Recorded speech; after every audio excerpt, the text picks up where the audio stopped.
আকাশটা দেখো বন্ধুরা, পুরো মেঘে ঢেকে গেছে।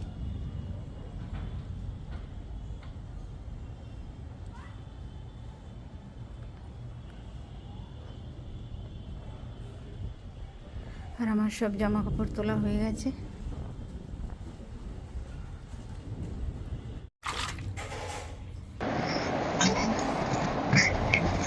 তো আজকে শনিবার, আজকে মেয়েদের স্কুল ছুটি ছিল। তো ওরা ঘুম থেকে দেরি করে উঠেছে, স্নান করেছে, সে বাসি জামা কাপড়গুলো ছিল, তো সেগুলো আবার এখন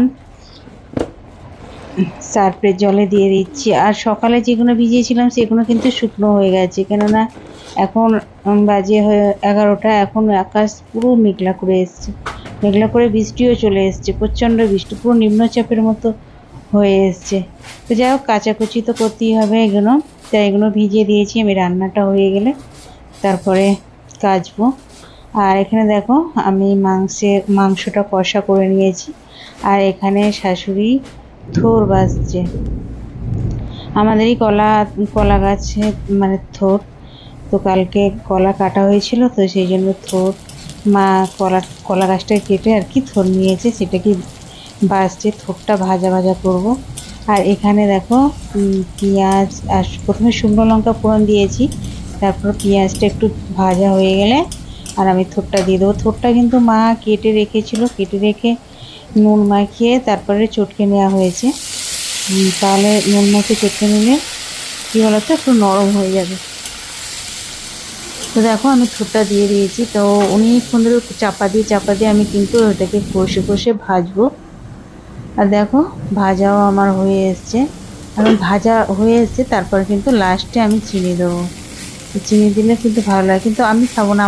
আমার থোর এইভাবে ভালো লাগে না, আমার থোর চিংড়ি মাছ দিয়ে হলে বেশ ভালো লাগে। আর থোরটা আমি খাইও না, আমার খাওয়া থোরটা মানা আর কি, অনেক রকম তো শরীরে রোগ আছে।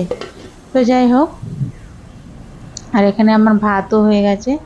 ভাতটা আমি ফ্যান গড়িয়ে নিচ্ছি বাইরেটা।